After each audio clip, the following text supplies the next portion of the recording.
نحمده ونصلي على رسوله الكريم اما بعد فاعوذ بالله السميع العليم من الشیطان الرجیم. السلام علیکم ورحمۃ اللہ وبرکاتہ. سامعین، آج آپ کی خدمت میں پھر حاضر ہوئے ہیں کچھ نئے سوالات، نئے جذبے، نئے ولولوں کے ساتھ. جیسا کہ گزشتہ ویڈیو کے اندر، گزشتہ پوڈ کاسٹ کے اندر بتایا کہ یہودیوں کو مغضوب کہا گیا، تو آج ہمارا یہی سوال ہے اپنے بھائی جنید سے کہ یہودی مغضوب ہوئے، لیکن اس مغضوب ہونے کے اسباب کیا تھے، کیا ریزن تھی جن کی وجہ سے انہیں قرآن مجید فرقان حمید میں اللہ رب العزت نے مغضوب کہا گیا؟ اس کی کیا وجہ بنتی ہے؟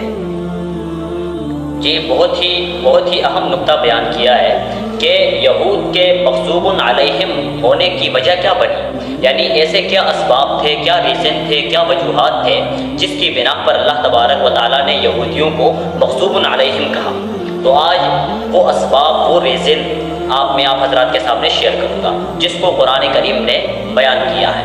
اور یہ بات یہاں یاد رکھیے کہ یہ مغضوب علیہم ہونا یہ صرف یہودیوں کے ساتھ خاص نہیں ہے، بلکہ یہودیوں کی جو عادات ہیں، جو ان کے ہیبٹس ہیں اور جو ان کی وجوہات ہیں، جو اسباب ہیں، اگر ان اسباب کو ہمارے زندگی میں اگر وہ اسباب آ جائیں تو ہم بھی مغضوب علیہم کے اندر داخل ہو جائیں گے.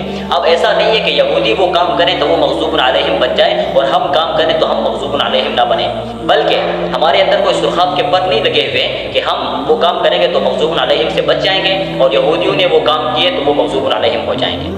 ایسا نہیں ہے، بلکہ اگر وہ عادات ہمارے اندر آ گئی تو ہم بھی مغضوب علیہم میں داخل ہو جائیں گے. تو سب سے پہلا وجہ جو اللہ تبارک و تعالیٰ نے قرآن کریم میں بیان کیا یہودیوں کے مغضوب علیہم ہونے کی وجہ یہ ہے کہ وہ شرک کیا کرتے تھے. کہ جس قوم کے اندر یا جس آدمی میں بھی شرک آ گیا وہ اللہ تبارک و تعالیٰ کے غضب کا مستحق ہو گیا.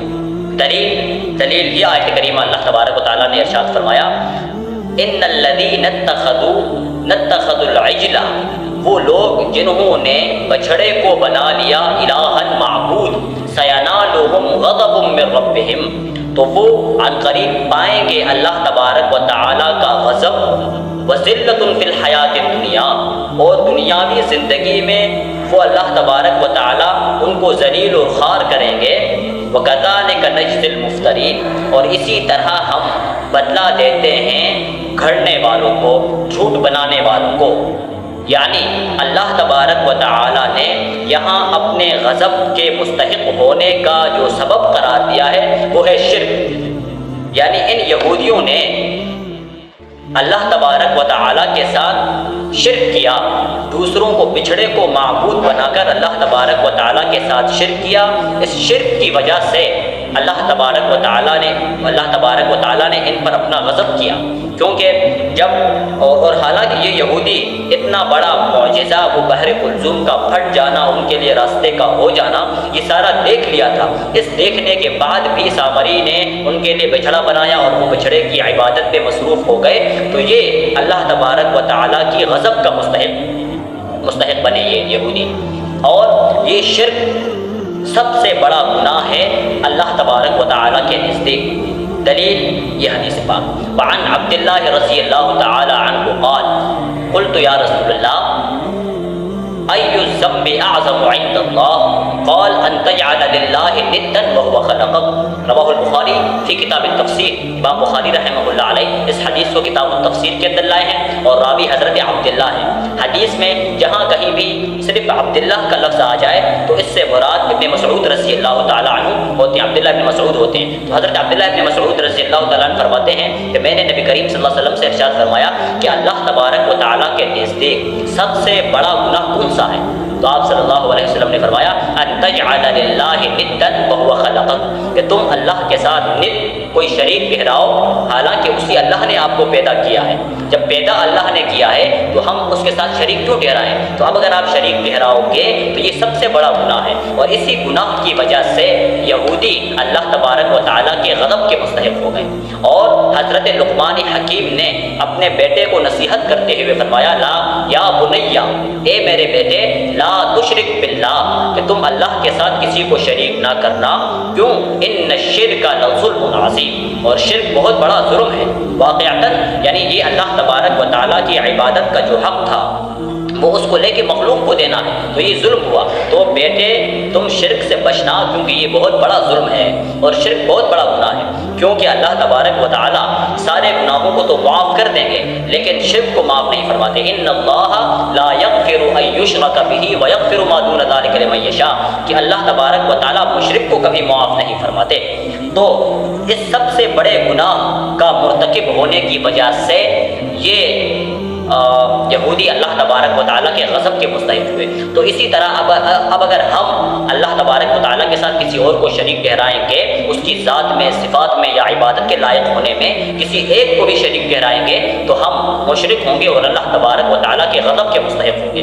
وہ انہوں نے بچھڑے کی عبادت کی، اب ہم قبر پرستوں کو دیکھ لیجئے، طرح طرح کے خرافات، طرح طرح کے بدعات اور شرک وہاں پہ ہوتا ہے، تو یہ سارے کے سارے اللہ تبارک و تعالیٰ کے غضب کے مستحق ہوں گے۔ سب سے پہلا سبب تھا وہ شرک، جس کی وجہ سے یہودی اللہ تبارک و تعالیٰ کے غضب کے مستحق ہوئے۔ دوسرے نمبر پر آتا ہے ناحق کسی کو قتل کرنا۔ یہ اتنا بڑا گناہ ہے ناحق کسی کو قتل کرنا۔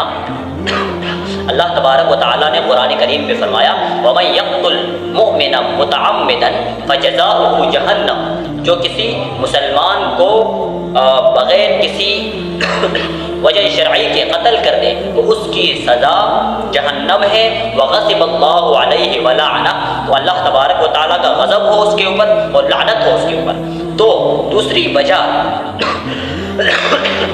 یہودیوں کے غضب کے مستحق ہونے کی وہ ناحق قتل کرنا ہے، انہوں نے انبیاء کو ناحق قتل کیا، تو ناحق قتل کرنے والے کے اوپر اللہ تعالیٰ نے فرمایا میرا غضب ہے، میری لعنت ہے، اور اس کی سزا جو ہے وہ جہنم ہے۔ اور یہودیوں نے کتنے انبیاء کرام کو ناحق قتل کیا، اور نبی کریم صلی اللہ علیہ وسلم نے فرمایا اجتنبوا السبع الموبقات، کہ تم 7 ہلاک کر دینے والی چیزوں سے بچو۔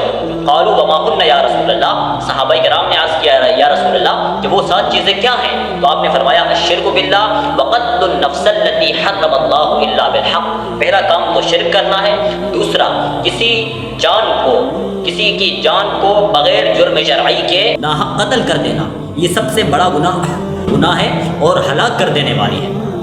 تو ان یہودیوں کا دوسرا جرم یہ تھا کہ انہوں نے ناحق انبیاء کو قتل کیا۔ اور تیسری وجہ ان یہودیوں کے مغضوب علیہم ہونے کی وہ یہ ہے کہ وہ حرام کمانا ہے، تو حرام کمانے کی وجہ سے یہ یہودی اللہ تبارک و تعالیٰ کے غضب کے مستحق ہوئے۔ تو اب اگر ہم بھی حرام کمائیں گے تو ہم اللہ تبارک و تعالیٰ کے غضب سے بچ نہیں جائیں گے، بلکہ اللہ تبارک و تعالیٰ کا غضب ہمارے اوپر آئے گا۔ اور چوتھی وجہ یہودیوں کے مغضوب علیہم ہونے کی وہ مخالفت رسول ہے، یعنی اپنے وقت کے نبی کی بات کو نہ ماننا ہے۔ تو اللہ تبارک و تعالیٰ نے قرآن کریم میں ارشاد فرمایا کیا تم اللہ تبارک و تعالیٰ کے غضب کو چاہتے ہو کہ تم ان اخلفتم موعدی، تم نے میری وعدہ خلاف ورزی، یہاں رسول سے مراد موسیٰ علیہ السلام ہے، یعنی انہوں نے رسول صلی اللہ علیہ وسلم سے وعدے کی خلاف ورزی کی اور اللہ تبارک و تعالیٰ کے غضب کا سبب بنے، یعنی رسول کی مخالفت کر کے وہ اللہ تبارک و تعالیٰ کے غضب کے مستحق ہوئے، کیونکہ حضرت موسیٰ علیہ السلام کوہ طور پر گئے اور ان کو کہا کہ تم لوگ یہاں پہ رہو، میں رب سے ملاقات کر کے آتا ہوں، تو یہاں پیچھے انہوں نے عبادتیں شروع کر دی بچھڑے کی، تو رسول کی امر کی مخالفت کرنے کی وجہ سے وہ اللہ تبارک و تعالیٰ کے غضب کے مستحق ہوئے۔ دوسری جگہ اللہ نے فرمایا فَلْيَحْذَرِ الَّذِينَ يُخَالِفُونَ عَنْ أَمْرِ رَبِّهِ أَن يُصِيبَهُمْ فِتْنَةٌ، چاہیے کہ ڈرے وہ لوگ جو نبی کریم صلی اللہ علیہ وسلم کے امر کی مخالفت کرتے ہیں، اور ان کو ڈرنا چاہیے اس بات سے کہ دنیا میں ان کو فتنہ پہنچے گا۔ اور فتنے کی تشریح امام احمد بن حنبل رحمہ اللہ علیہ نے فرمائی کہ وہ شرک میں مبتلا ہو جائیں گے۔ آج دیکھیں کہ نبی کریم صلی اللہ علیہ وسلم کی امر کی مخالفت کرتے ہوئے کتنے لوگ جو ہیں جو شرک میں مبتلا ہیں۔ یہی وجہ تھی یہود کے مغضوب علیہم ہونے کے لیے۔